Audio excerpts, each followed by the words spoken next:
আমার সব প্রিয় ভিউয়ার্সরা আশা করছি আমার সাথে থাকবেন এবং আমার ভিডিওগুলো আপনারা দেখবেন, কমেন্টস করবেন। তো আগামীকালকে দেশে যাচ্ছি। দেশে গিয়ে আশা করছি অনেক সুন্দর সুন্দর ভিডিও আপনাদের সাথে শেয়ার করব। অবশ্য যদি পারি চেষ্টা করব সবসময় করার জন্য, কারণ গ্রামে গেলে তো আসলে সবাই মিলে এত বেশি আড্ডা মারা হয় যে ভিডিও করার মুডই থাকে না। তো রান্না করার জন্য রান্নাঘরে চলে এসেছি। ডিমটা আগে থেকেই সিদ্ধ করে রেখেছিলাম, আর ডিমটা ছিলে এখন সব কিছু রেডি করে ডিমটা আগে ভেজে নিচ্ছি।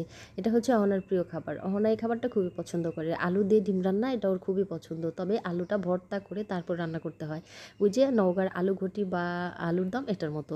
তো আলু ঘটি আমি কখনো রান্নাও করিনি, খাইও নি, আর কিন্তু আলুর দমটা আমি অনেকবারই রান্না। তো অহনার এটা এখন এতটা প্রিয় হয়ে গেছে যে ওর জন্য আমাকে বারবার এটাই রান্না করতে হয়, মানে ডিমের কোনো আইটেম হলে এটা রান্না করতে হবে।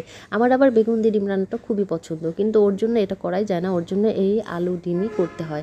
যাই হোক, রান্নাটা করে নিচ্ছে, আর ওই দিক দিয়ে মেয়েরা কাপড় চোপড় গোছাচ্ছিল। আমি ব্যাগ বের করে দিয়ে আসছি, বলেছি তোমাদের প্রয়োজনীয় যা যা আছে সেগুলো নিয়ে যাও। তো বলতে মেয়েরা ভীষণ খুশি আর খুবই উৎসাহ সহকারে সব কিছু গোছাচ্ছে। গ্রামে যাবে বলে কথা। প্রতিবারই তো আমরা আগেই চলে যাই, আপনাদের ভাই পরে যায়, সেজন্য তাকেও বেশ কিছু রান্না আমাকে করে দিয়ে যেতে হয়।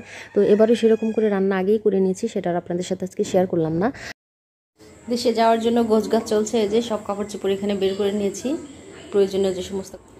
আর এদিকে ওনার কাপড় চোপড় গোছানো অনেক আগেই হয়ে গেছে, আর সে এখন কসমেটিক্স গোছানো নিয়ে ভীষণ ব্যস্ত। দুই বোনের কী কী কসমেটিক্স লাগবে সেগুলো এখন গোছাচ্ছে। এদিকে আপনাদের ভাই ভীষণ তাড়াহুড়া করছিল, কারণ আমাদেরকে বাসে তুলে দিয়ে তারপর সে অফিসে যাবে। তো আমরা খুব তাড়াতাড়ি করেই রওনা দিয়ে দিলাম। আজকে বেশ সকালে রওনা দিয়েছি।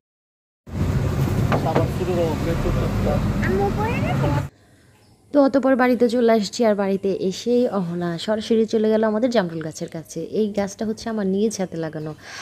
তো যখন গ্রামে ছিলাম তখন একটা জামরুল আসেনি, আর যখনই গ্রাম থেকে চলে গেছি তখনই গাছে এত পরিমাণ জামরুল আসে, দেখে ভীষণ লোভ হয়। তো প্রতিদিন দেখা যায় আমার যা আছে, বিভিন্ন যে ভাতিজারা আছে তারা ফোনে ছবি দিয়ে আমাকে ইয়ে করে আর কি, ছবি দেয়, সেগুলো দেখলে আমার এত খারাপ লাগে। তো ভেবেছি এবার আগে গিয়ে জামরুল গাছের কাছে যাব। তো চলে তো অহনা এসেই তো জামরুল গাছের নিচে চলে আসছে, আর এই যে দেখেন এত সুন্দর জামরুল, আসলেই মানে খাওয়াটা আর কি, দেখতেই এত ভালো লাগে। তো একদম সবুজ পাতার মধ্যে লাল লাল জামরুল, দেখতে খুবই অসাধারণ লাগছে। তো এই গাছটা আমি এইভাবে শখ করে বুনেছিলাম, যদিও এটা খেতে অতটা মজা না, তবে যারা খেতে পছন্দ করে তারা তো পছন্দই করে। তবে একটু একটু লবণ দিয়ে এই জামরুলটা খেতে কিন্তু মন্দ লাগে না, আমার কাছে তো বেশ লাগে। উপকার আর অনুপকার বুঝি না, সবটা ফলই কোনো না কোনো উপকারে আসে। তবে উপকারে নাই বা আসুক, এই গাছটা আমার খুবই পছন্দের। বাড়িতে পাড়াঘরে যে সমস্ত বাচ্চারা আছে তারা সারাদিনই তো গাছে পড়ে থাকে। আসার পর থেকেই চারদিকে গাছের ঘুরছিল, তবে গাছে একটু ছোঁয়া লাগলেই না জামরুলগুলো পড়ে যায়। তবে ছিঁড়ার কোনো প্রয়োজন হয় না, মানে পাকার সাথে সাথে গাছ থেকে জামরুল অটোমেটিক নিচে পড়ে যায়।